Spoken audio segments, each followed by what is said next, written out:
Il y a des trains qui s'enfoncent dans la forêt amazonienne. Il y a celui qui glisse sur la mer, sur la baie de Bahia.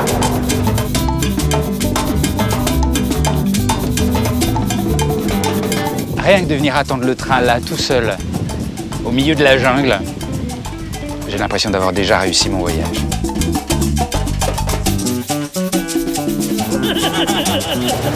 Au Brésil, le hamac est un véritable moyen de transport. Et vous savez quoi, je me demande pourquoi on fait pas ça dans les trains. On serait bien, c'est super confortable.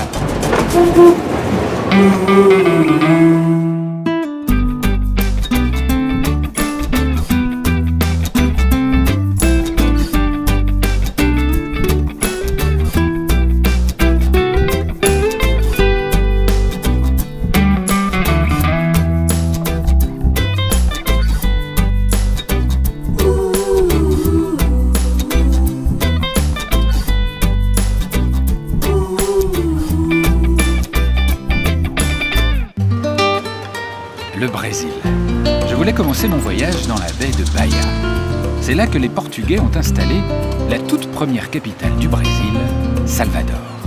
L'Amérique venait à peine d'être découverte. C'est un concentré de toute l'âme du Brésil. Ici, les trains n'ont pas le même son qu'ailleurs.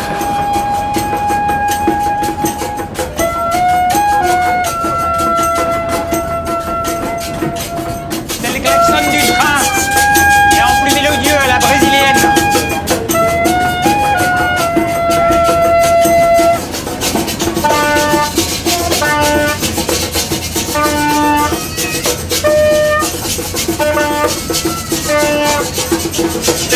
On dirait que vous jouez en rythme avec le train. C'est bien là. Si tu écoutes bien, le train il fait tchac, tchac. C'est un rythme qui me fait penser au son de l'Afrique, à mes ancêtres aussi. Ça me fait voyager, ça m'inspire. Pour moi, les bruits du train comme tchac, c'est presque une musique contemporaine. Et vous jouez souvent dans les transports? Ici à Bahia, tout est basé sur la musique. Chaque objet devient une percussion. Chaque chose est musique, comme ce train. Tout est prétexte à la musique. D'ailleurs, on dit ici que les Bahianais, quand ils parlent, en fait, ils chantent. Donc ce train, c'est une musique pour vous.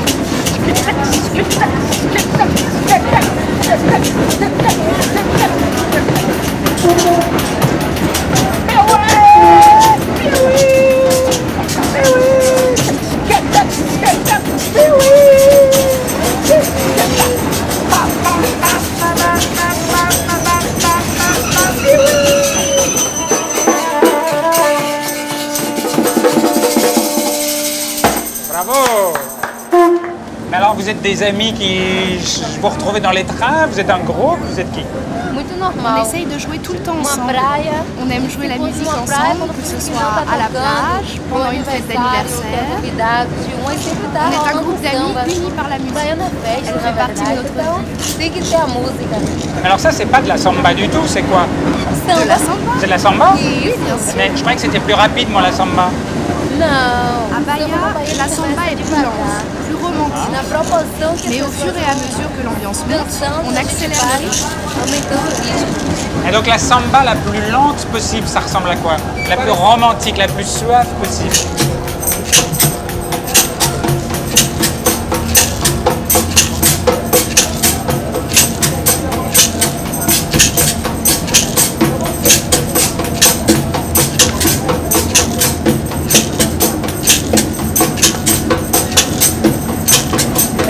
On est tout de suite ailleurs. Hein.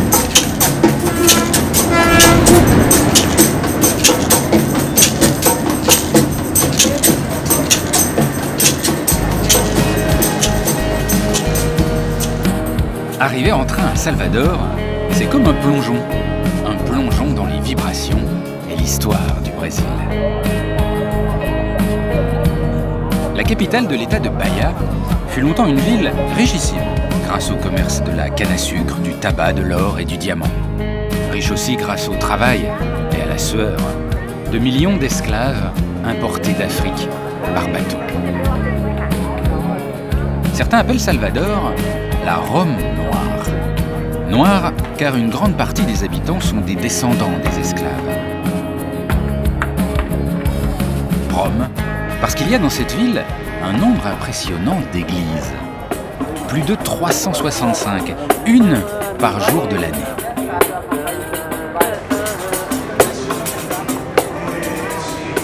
La plus populaire serait celle de Nosso Senhor de Bonfim.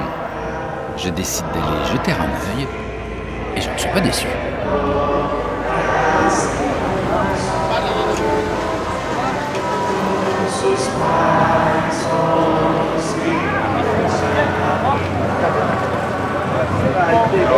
Bonjour. Qu'est-ce que vous faites? Vous bénissez une voiture? Cette habitude de bénir les objets, et notamment les voitures, est spécifique à l'église de Bonfim à Salvador. Je ne saurais pas vous l'expliquer, mais à Bahia, c'est vraiment une habitude que de le faire. Alors ça, c'est incroyable. Moi, je croyais qu'on bénissait que des personnes. Mais je bénis aussi les personnes. En fait, je demande la protection de Dieu pour la voiture et ses occupants. Vous bénissez combien de voitures en un dimanche? Le dimanche, c'est entre 4 et 20 voitures. Mais la plus grande affluence, c'est en pleine semaine, car les gens sortent directement du concessionnaire avec leur voiture et viennent la bénir ici.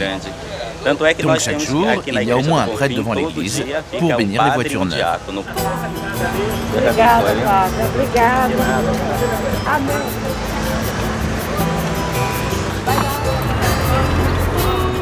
Voilà. Vous venez d'acheter la voiture, elle est toute neuve? Oui, elle est presque neuve. Vous vous autorisez combien de kilomètres avec la voiture neuve avant qu'elle ne soit bénie? On essaie de rouler le minimum possible. Avec celle-là, j'ai fait 200 km. Comme il y avait carnaval, je ne l'ai pas béni avant, alors je fais attention. Minimum, sinon ça pourrait être dangereux? Oui, à chaque nouvelle voiture, je viens ici. Je la fais bénir afin de la protéger et surtout de faire en sorte qu'il ne nous arrive rien. Merci. Ok.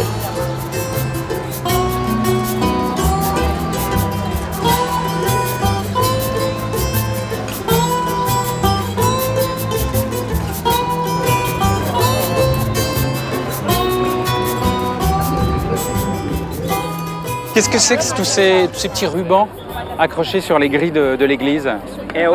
C'est une croyance. Les gens prennent les rubans et doivent faire 3 nœuds. À chaque nœud correspond un vœu qui se réalise. En fait, les pèlerins qui viennent dans cette église en repartent physiquement, mais laissent derrière eux ce petit ruban, symbole de leur spiritualité et de leur croyance qui reste. La tradition des petits rubans comme ça accrochés à la grille, est-ce que c'est bien catholique comme tradition? Je ne dirais pas que c'est une tradition purement catholique. Disons que c'est plutôt une tradition populaire. Tous les rubans qui sont accrochés ici sur ces grilles, pour certaines personnes, ce ne sont que des bouts de tissu colorés qui volent au vent. Mais en fait, si tu regardes avec les yeux de la foi, alors tous ces rubans sont l'expression de la foi des pèlerins de Bonfim.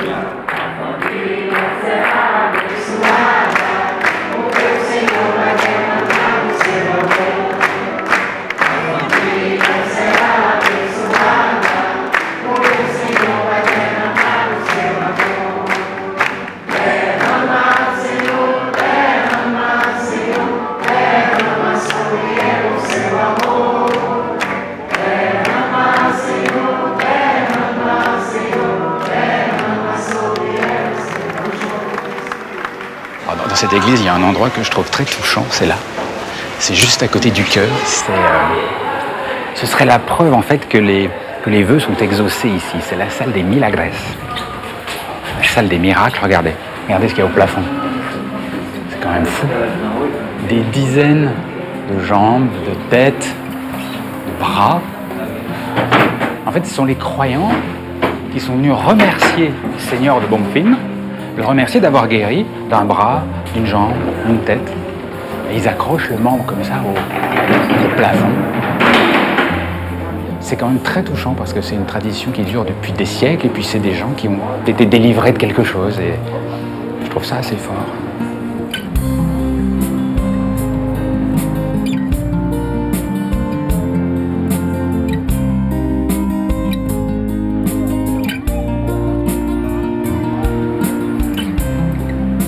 Salvador est un régal. J'y resterai bien un peu, mais il y a un train qui m'attend quelque part. Qui m'attend tout au bout du Brésil, loin de Bahia, dans la forêt amazonienne, tout près de la frontière avec la Guyane. La vérité est qu'il y a très peu de trains au Brésil et que les gares sont souvent cachées dans les endroits les plus reculés. Elle est pas mal celle-là. Regardez, une petite gare, une voie, et puis tout autour, la forêt. La nature et surtout le son de la nature, écoutez. Rien que pour ce petit moment, ça valait le coup de venir au Brésil.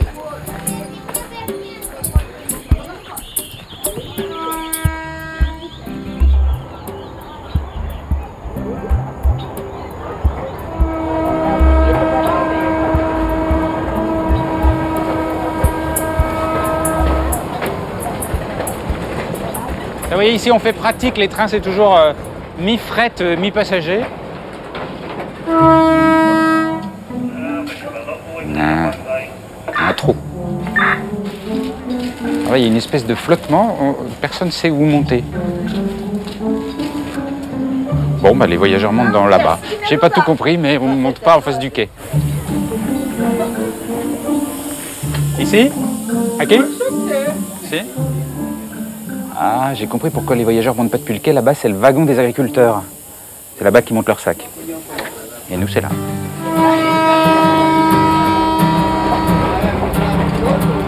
Me voilà dans cet improbable train de la jungle. Direction la forêt, la forêt, la forêt.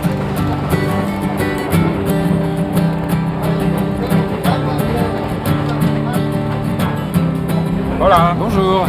Comment ça va? Ça va bien, j'ai la forme. Moi, j'ai 69 ans et ce train, ça fait 46 ans que je le prends. Et vous allez d'où à où comme ça depuis 46 ans? Attends, faut que je te dise. Les sièges avant, ils n'existaient pas. Ce n'était pas du tout comme ça.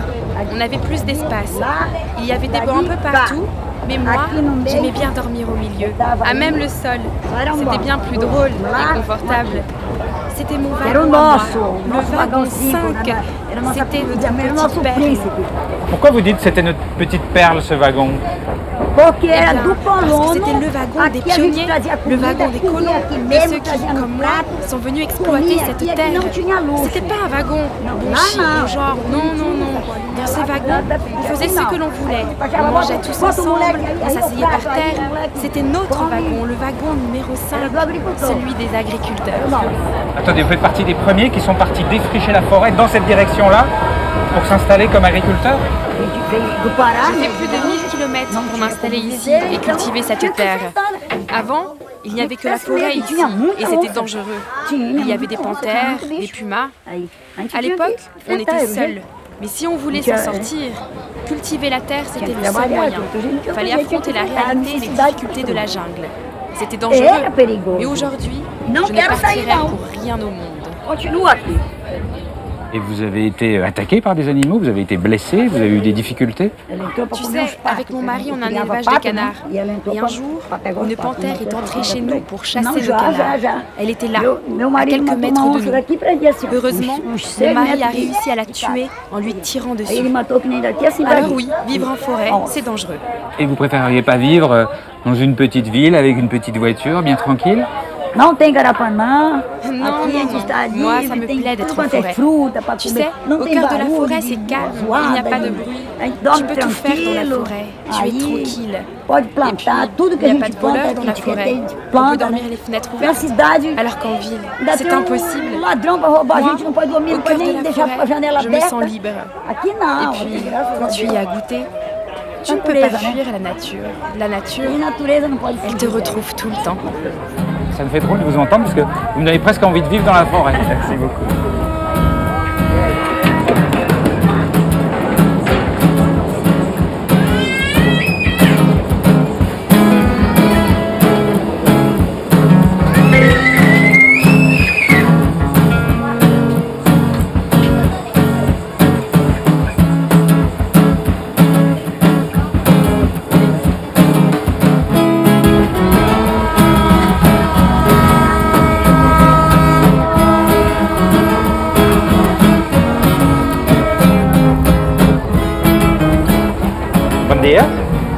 Pourquoi vous avez un couteau vous, dans les mains? J'ai besoin du couteau afin d'aller couper les grappes d'açaï. L'açaï, qu'est-ce que c'est? C'est un fruit que je cueille en haut d'un palmier. Et on peut en faire des jus de fruits. C'est un fruit très populaire. Et là, vous allez en cueillir, mais pour vous? Non, je les revends. Mais vous allez le cueillir où? Près d'ici, dans un coin de la forêt. Donc là, vous allez bosser, là, en fait? Oui, ça fait 10 ans que je le fais. Si ça te dit, bien, tu peux m'accompagner. Si.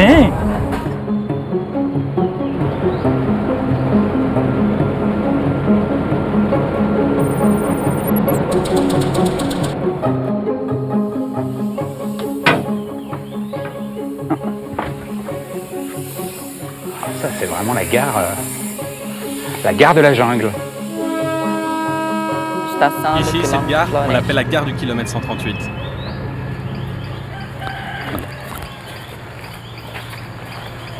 Et ça, c'est quand même la gare la plus paumée que j'ai jamais faite. Celle-là, elle est numéro 1, officielle. Et vos fruits, vous allez vous les trouver comme ça, dans la forêt? C'est totalement sauvage? Non. En fait, tu as deux possibilités.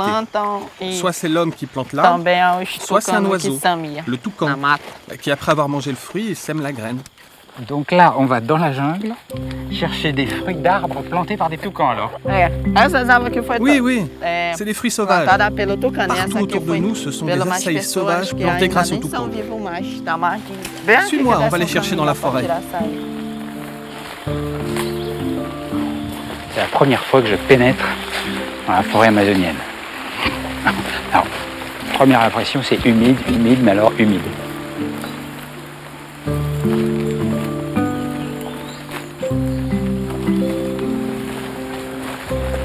Là, il y en a. Regarde en haut, il y a une grappe. Tu vois? Où ça? Ici, en haut de ce tronc. C'est où? Je vois pas. Ça ressemble à quoi? Ça ressemble à une grande grappe avec plein de petites boules noires. En fait, c'est un fruit qui au départ est vert et au bout de 6 mois, il devient noir.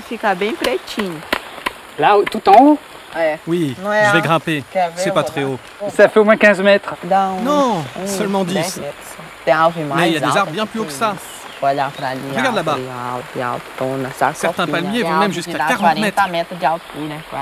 Mais comment vous faites pour grimper? L'idéal, c'est de grimper un tronc. Et au lieu de redescendre, tu passes d'un arbre à l'autre. Attendez, vous dire que vous allez monter là-haut? Oui. Oh, c'est tout simple. Hein. Je grimpe directement sur le tronc. Ah bah oui, c'est tout simple.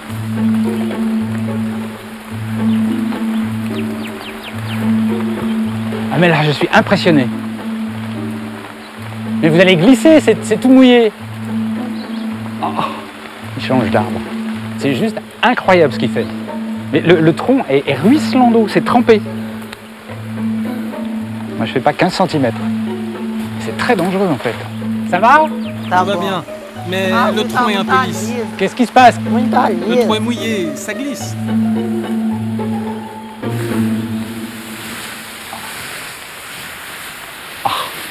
Il descend ça comme une barre de pompier. À cause de la pluie, ce tronc, comme il est lisse, il est trop glissant. Mais j'ai repéré un autre arbre plus loin. Ah, là, c'est plus que humide, c'est du marécage. Ça le fait rire. T'as mis des chaussures dans l'eau. Bah, c'est vrai que c'est humide. Hein. Et celui-là, il est moins lisse? Celui-là, il a l'air moins lisse.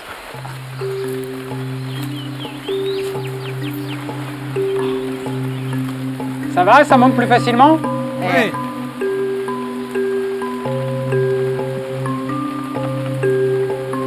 Il y a combien de mètres là? 35 mètres. Mais vous êtes jamais tombé? Non. Il y a du bon fruit. Ah, ça, j'en reviens pas.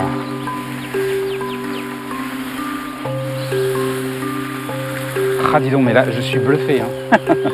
Bon, ça, c'est le fruit là. Il est bon à manger là? Oui, oui. Je vais pas attraper des maladies de la jungle. Non, tu vas plutôt grossir. Bon, ça, j'y vais alors. Ah, c'est dur. Je craque tout. Mais c'est dégoûtant. Faut pas croquer le noyau. Regarde, comme ça. Il ne faut manger que la chair autour du noyau. D'accord. Ah, c'est rigolo. Ça a un petit goût de... Ah, c'est difficile, d'açaï. Une espèce de petite myrtille, mais un peu sèche. Et vous passez votre vie dans la forêt comme ça, à courir après l'açaï. Oui, ce que j'aime dans la forêt, c'est que je me sens chez moi.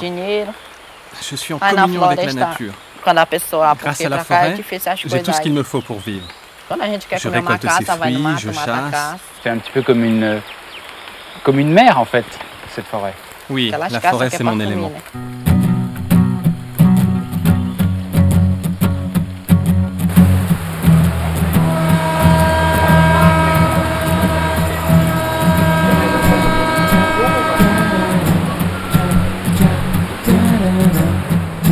Je retrouve mon train de la jungle. Il fait toujours chaud, humide. Direction Santana, le terminus.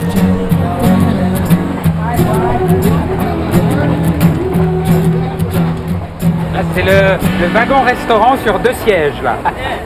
C'est un grand restaurant. Non, c'est un mini-restaurant ici. Qu'est-ce que vous avez au menu? Du fromage, des bonbons, des sandwichs au jambon, des beignets. Oh, il y a des bons gâteaux. Oui, des gâteaux au macaxeira. Qu'est-ce que c'est un gâteau de macaxeira? C'est un gâteau au manioc doux. Bah, j'ai jamais mangé un gâteau de manioc doux. T'en veux un? Donc ça, c'est du gâteau au manioc doux. Oui, c'est du manioc doux. Bon. C'est bon car j'ai mis du lait de coco dedans. C'est bon? On n'a plus faim pendant 15 jours après. Hein. C'est vrai, c'est consistant. Et alors, ça fait combien de temps que vous faites la ligne de chemin de fer, là? Depuis 1993. Et vous l'aimez bien, ce train? Ce que j'aime surtout, ce sont les voyageurs, les habitués du train. Est-ce que les voyageurs vous confient des fois des petits secrets? Oh que oui. Qu'est-ce qu'ils vous racontent, par exemple? En réalité, je crois que c'est davantage moi qui leur raconte mes petites histoires. Ah bon? Qu'est-ce que vous leur racontez comme histoire, par exemple? Je leur raconte l'histoire de la ligne de chemin de fer et l'histoire de ma vie. Les deux sont intimement liés. Quand j'étais petite, mon père est venu du Suriname pour trouver de l'or ici. Il nous disait qu'il entendait une voix dans la forêt, comme un esprit qui le guidait. Un jour, dans la jungle, il a découvert une drôle de pierre. Il l'a donc montrée au gouverneur et aux autorités. On s'est rendu compte que ce n'était pas de l'or, mais du manganèse. Mon père était heureux. Il a crié victoire. C'est lui qui a découvert le manganèse. Attendez, parce que c'est énorme. Vous voulez dire que c'est... Parce que là, cette ligne de chemin de fer, elle a été construite pour desservir une mine de manganèse qui est au terminus à Serra de Navio. Vous voulez dire que c'est votre père qui a découvert le premier morceau de manganèse de cette mine? Oui, c'est vrai. Vous devez être très très riche. Vous possédez la moitié de la mine. Ah, j'aimerais bien. Non? Non? Pas vraiment. Mon père était considéré comme un clandestin, alors la pierre lui a été confisquée. Aujourd'hui, personne ne sait que c'est lui qui a découvert la première pierre de manganèse. Quelle histoire? C'est une belle histoire, une longue histoire. Uma longa história, né?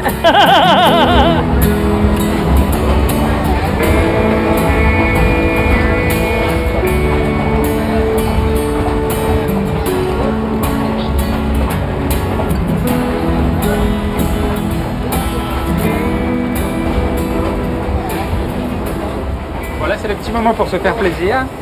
Là, on est dans l'hémisphère nord, tranquillement. Et ça, c'est un GPS. Donc normalement, dans... ça ralentit. 5, 4, 3, 2, 1. Top, c'est là, juste là. Ça, c'est l'équateur. Là. Et là, on passe maintenant, tranquillement, dans l'hémisphère sud. Ça y est.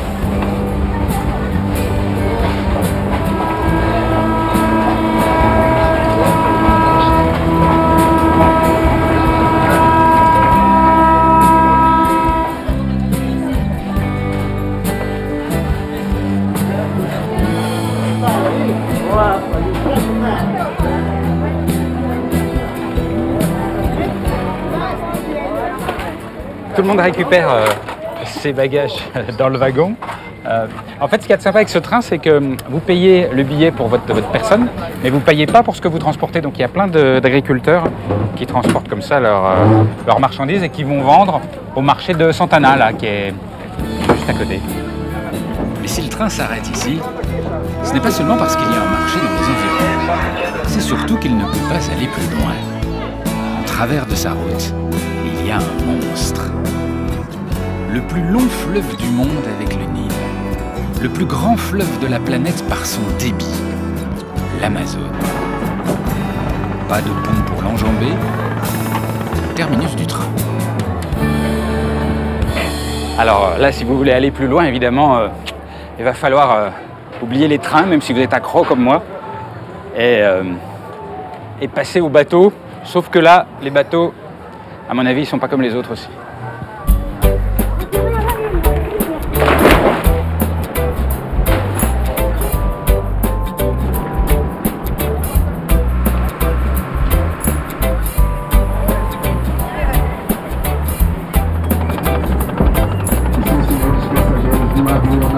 Queremos pedir a sua compreensão. Devido ao nosso atraso, estamos resolvendo problemas com o roubo que também agradeço pela preferência. Quero também dizer para você que já está pronto o almoço, tá? Para você que já quer muita qualidade, o melhor atendimento em nosso navio Ana Beatriz. Então, boa viagem a todos. Fique à vontade e curta a nossa viagem.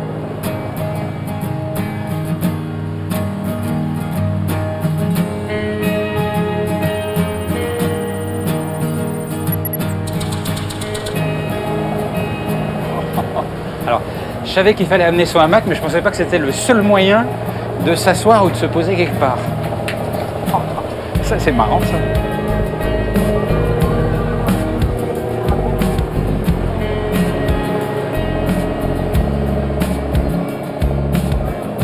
Hola, bonjour. Ah, vous êtes bien installé là, c'est parfait, c'est confort. Ah. Comment est-ce qu'elle s'appelle cette petite chopinette? Camille. Camille? Bonjour Camille. Et vous savez comment on choisit l'endroit pour mettre son hamac? Comment ça se passe? On arrive ici très tôt et on choisit son emplacement. Car si tu arrives trop tard, tu n'as plus trop de choix. Ah mince. Vous voulez dire que là il n'y a plus de place pour mon hamac? T'inquiète, on va trouver une place. Mais il faut parfois attendre que tout le monde soit installé pour mettre son hamac. Tiens, il y a même une place là. Elle est en train de déplacer tout le dortoir pour moi. On essaye? Et vous savez, il est tout neuf, c'est la première fois que je fais du hamac. Je fais un nœud classique? C'est ça. Mais j'ai peur que ça lâche. Non, non. Non. Dans l'autre sens. Et on sent que vous avez du métier, hein. Vous voyagez souvent sur l'Amazone avec votre hamac? Non, c'est la première fois. C'est la première fois? Et comment ça se fait que vous savez bien faire les nœuds de hamac comme ça? Ici, ça s'apprend. Merci de m'avoir aidé à mettre mon premier hamac. De rien. Et je suis bas. Voilà. Mais je suis à l'étage en dessous, moi. Bah, vous savez quoi, c'est pas mal du tout en fait. C'est mieux qu'être assis sur un siège en plastique pendant 5 heures. Vous allez voyager pendant longtemps comme ça là? Je pense environ 24 heures, mais comme il y a du retard, on ne sait pas trop le temps que ça va prendre. Et vous arrivez à dormir, vous, dans ces hamacs? Je ne sais pas, on va voir. Mais quand le sommeil t'appelle, en général, tu y arrives. Mais vous avez l'habitude de dormir dans des hamacs? Ça arrive souvent? Non, mais on en a un dans notre salon et c'est bien pour regarder les telenovelas. Et toi, tu te sens comment dans ton hamac? Bah ouais, j'aime bien, ouais. Et vous savez quoi, je me demande pourquoi on fait pas ça en France. On mettrait ça dans les trains, on serait bien, c'est super confortable. Parce que, vous voyez, c'est son petit chez-soi, on n'est pas loin de ses petites affaires, c'est son hamac, donc c'est propre. Franchement, c'est idéal. Bon, bah super. Bah, je suis content de vous avoir comme voisin de voyage.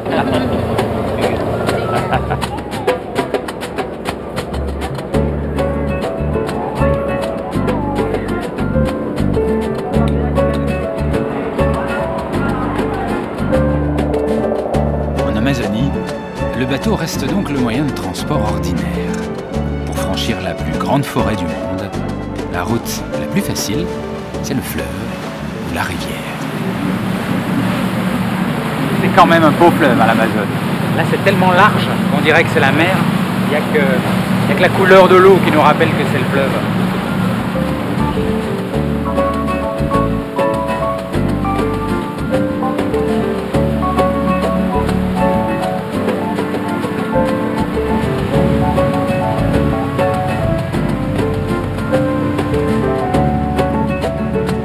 Pour goûter un peu à la vie amazonienne, je décide de débarquer sur une île. Une île au milieu de l'Amazone. Une île immense, grande comme la Suisse. L'île de Marajo. Une sorte de Camargue équatoriale, particulièrement réputée pour ses buffles. Il y aurait sur l'île 3 fois plus de buffles que d'êtres humains.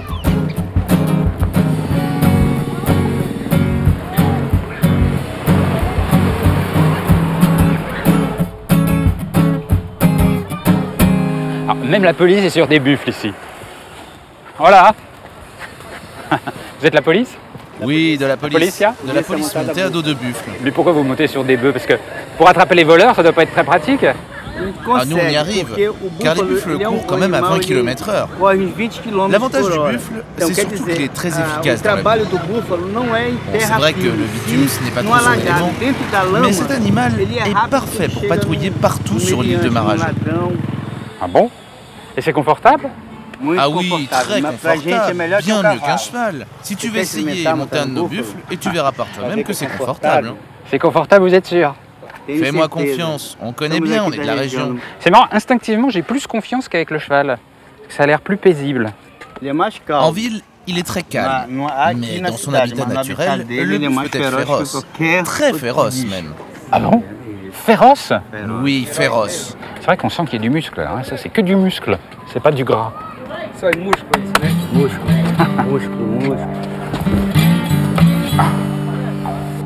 Ah, bah, on est bien sur un buffle. À gauche pour aller à gauche et à droite pour aller à droite.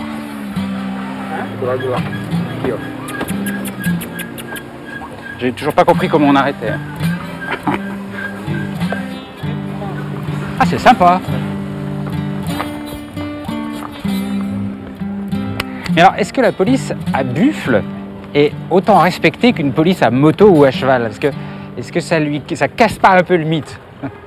En fait, le buffle est un animal emblématique de l'île de Marajo. Il est très considéré ici. Donc celui qui monte le buffle, comme nous les policiers, eh bien nous sommes très respectés par la population. Ah.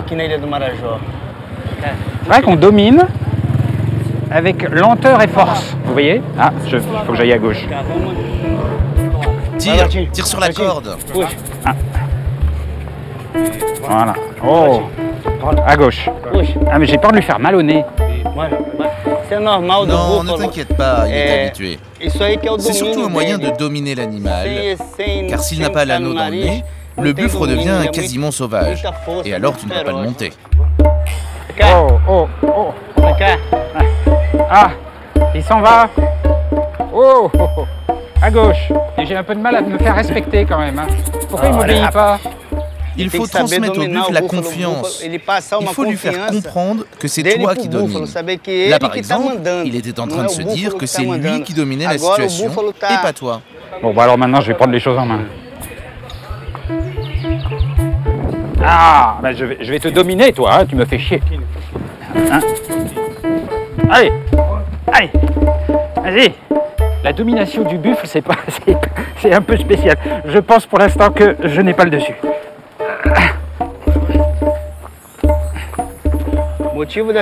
Notre mission aujourd'hui, c'était de patrouiller en ville. On a fait de la police dissuasive, devant les banques, devant la poste. Mais notre principal but, c'est de patrouiller hors de la ville.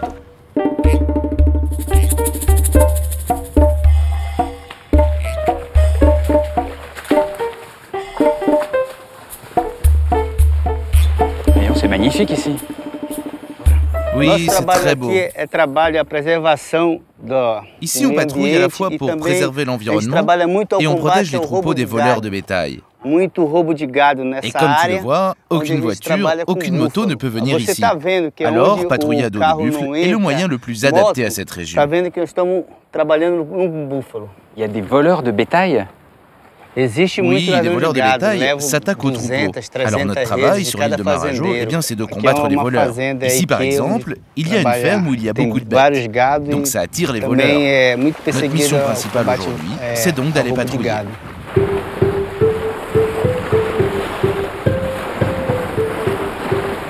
Ah, c'est génial. Ça passe vraiment partout, hein? Oui, tu vas voir. Ne t'inquiète surtout pas.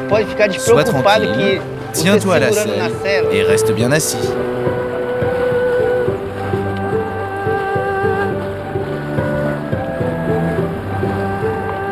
Ah! Mais il va couler, Ah non! Non, accroche-toi bien.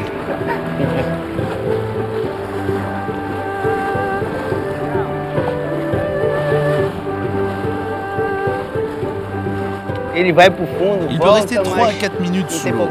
Ce buffle, c'est le meilleur nageur de l'île. Ne t'inquiète surtout pas. Il peut pas ça. Oh.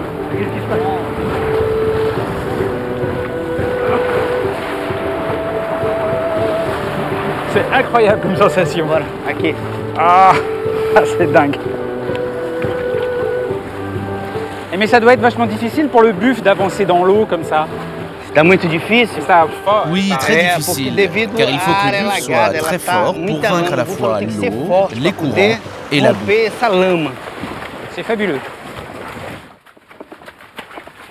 Voilà le troupeau.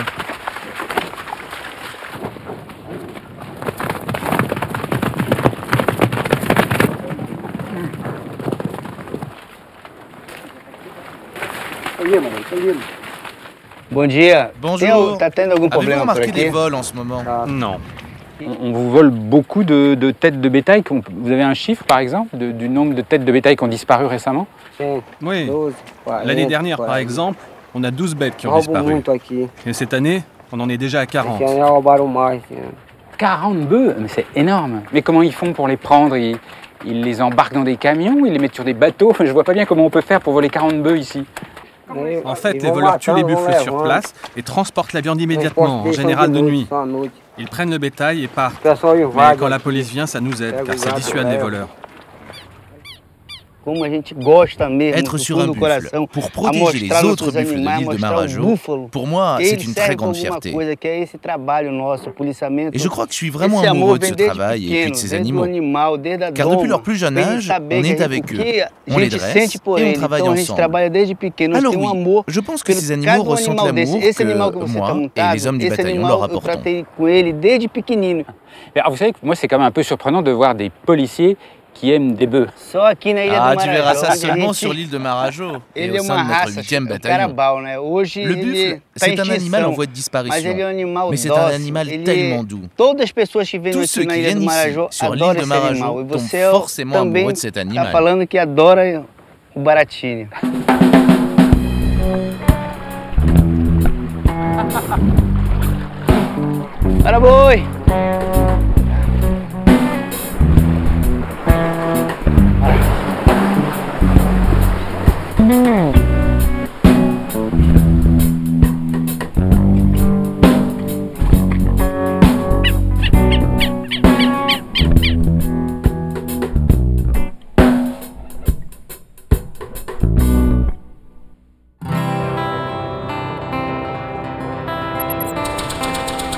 Avant de repartir dans les profondeurs de l'Amazonie, à la recherche d'un train pas comme les autres, je fais une petite halte sur l'autre rive, à Belém. Une ville un peu oubliée, comme je les aime, qui a connu son heure de gloire avec le commerce du caoutchouc, et puis qui s'est patiné dans une sorte de langueur. La longueur du fleuve, de la chaleur, de l'éloignement. Il règne à Belém une nonchalance moite qui donne envie de poser ses valises, de tout lâcher.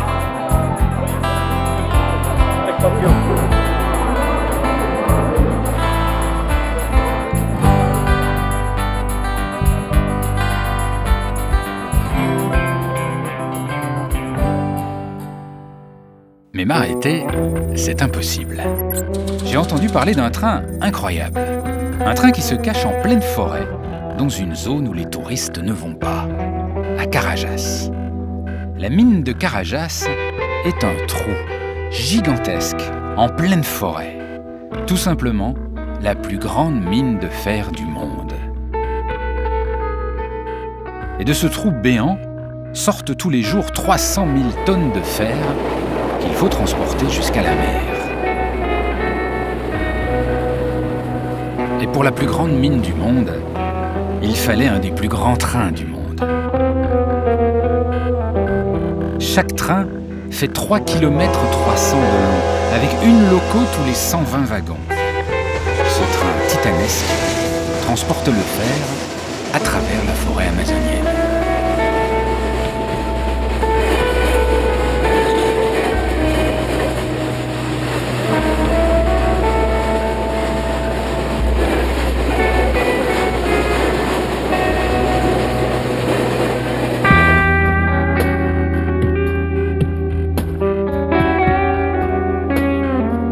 Évidemment, la mine et la voie ferrée sont vues d'un mauvais œil par les défenseurs de la forêt. Et notamment par certaines tribus indiennes qui vivent le long des voies. Je décide d'aller rencontrer les Parkatégé, des Indiens qui, il y a un siècle encore, n'avaient quasiment jamais eu de contact avec l'homme blanc.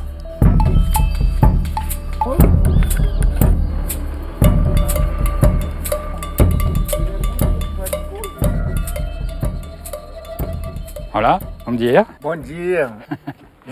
Assieds-toi, assieds-toi. C'est la communauté des Parkatégé ici. Dans notre langue, notre peuple s'appelle les Parkatégé. Mais dans la langue du blanc, on nous appelle les gavians. Ça veut dire les éperviers. Les éperviers? Et pourquoi les éperviers? Ce sont les Blancs qui ont choisi ce nom. Car il y a très longtemps, on fléchait les Blancs. Ils nous voyaient comme un peuple féroce. Oh, vous êtes féroce alors? Je dois avoir peur? Oui, j'étais féroce. Mais maintenant, plus du tout. Surtout que je suis devenu sage. On a appris à cohabiter avec les Blancs.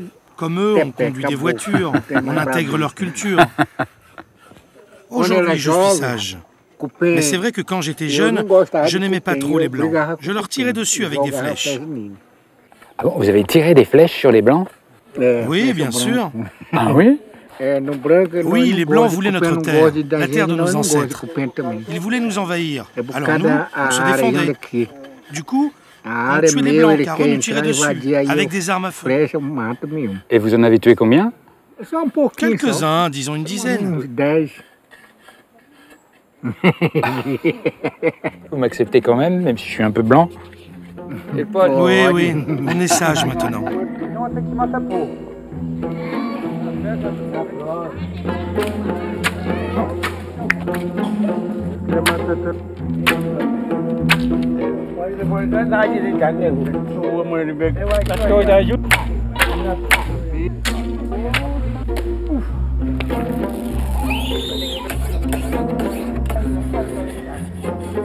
Pourquoi vous aiguisez vos couteaux là? Qu'est-ce qui se trame? Qu'est-ce qui va se passer? Aujourd'hui, notre but, c'est d'ouvrir un chemin dans la forêt. La jungle, c'est dangereux. Et il faut apprendre aux jeunes à ne pas s'y perdre et à se débrouiller seuls dans la forêt.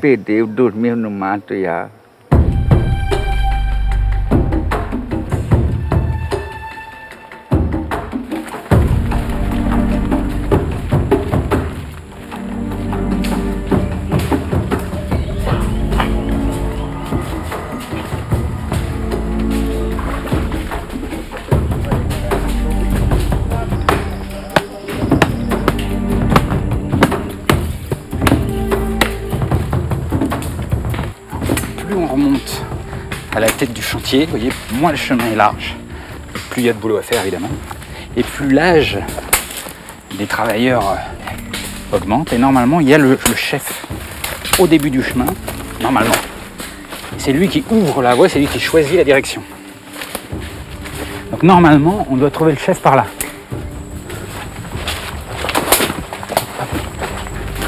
Voilà.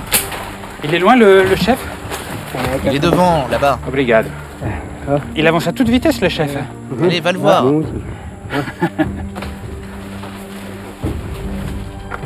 Capitaine? C'est capitaine, c'est capitaine. Capitaine? Je vais me perdre. Ah, j'entends du bruit là-bas. Capitaine? Ah, le voilà. Voilà, bonjour. Et vous allez à toute vitesse? Et alors, pourquoi vous ouvrez la voie dans ce sens-là plutôt que dans ce sens-là? Parce que je le sais. Je sais que c'est dans cette direction. Je n'ai pas besoin d'instruments, comme vous, les Blancs. Moi, je sais exactement où je vais arriver. Et c'est dans cette direction qu'il faut aller. Vous vous montrez le chemin, vous êtes le chef. Je suis l'homme fort, le chef de la tribu. J'ai l'habitude de faire ça. J'ouvre la voie et derrière moi, les plus jeunes sont là pour débroussailler et apprendre à se déplacer.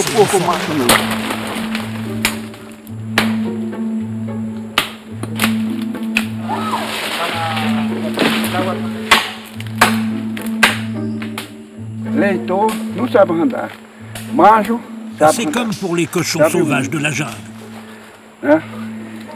Si tu es un cochon mâle comme moi, tu sais marcher dans la forêt, tu sais dans quelle direction il faut aller. Mais si tu es un jeune cochon de lait ou un cochon femelle, alors tu ne sais pas. Toi, tu es un cochon femelle, tu ne sais pas te diriger dans la forêt. Et, chef, est-ce que je peux vous demander votre âge? Je ne peux pas te le dire parce que je n'en sais rien.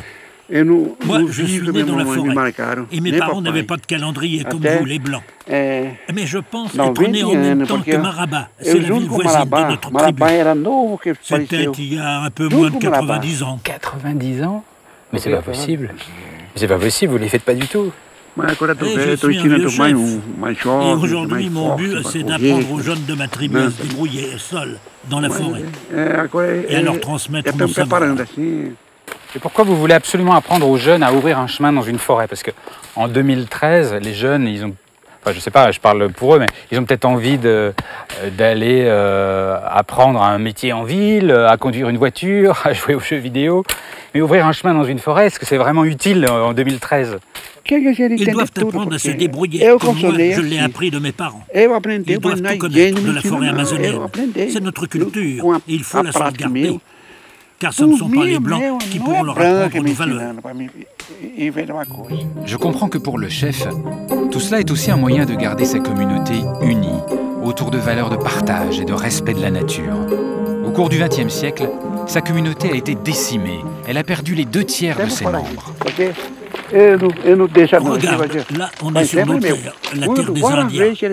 Les Blancs, ils ont posé leur rail ici. Eux, ils disent que c'est à eux. Mais pour moi, la terre, elle reste à nous. Quand j'étais jeune, je me souviens, la forêt était vierge. Il y en avait partout. Il n'y avait pas cette coupure. Mais aujourd'hui, avec la ville, avec l'élevage intensif, les routes et la voie ferrée, on se retrouve emprisonné dans une petite bulle de verdure. Tout est déforesté. Il n'y a presque plus de forêt vierge. Ça a quoi comme conséquence? Ça a eu quoi comme conséquence pour vous? Ils ont détruit la forêt et le problème c'est qu'il y a moins de fruits. Les arbres s'assèchent. Et la forêt ne nous apporte plus l'abondance d'autrefois. Et puis avec cette voie ferrée, les trains qui passent font tellement de bruit et de vibrations qu'ils font fuir le gibier.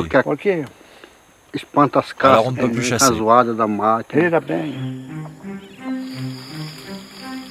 La vie, c'est comme un chemin. Et il faut savoir écouter son cœur, car c'est comme ça que l'on trouve la bonne direction. Je ne sais pas ce qu'il se passera demain pour ma communauté, mais ce que je sais, c'est que je peux mourir tranquille, car ma vie, mon chemin, ont été remplis de sagesse et d'humanité. Ben, vous êtes un chef impressionnant. Merci beaucoup. Je suis fasciné par l'Amazonie. Je pensais être bluffé par l'immensité, la forêt, le fleuve.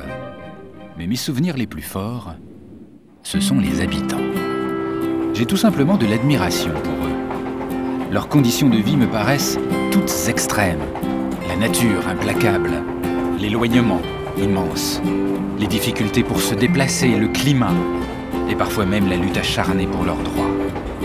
Tous sont conscients que leur monde, leur environnement est menacé. Mais dans tous les cas, rien n'affecte une incroyable fierté. Une fierté d'être né là, de tenir, de résister, d'être plus fort. Et cette envie toujours joyeuse de montrer combien leur terre est belle, unique.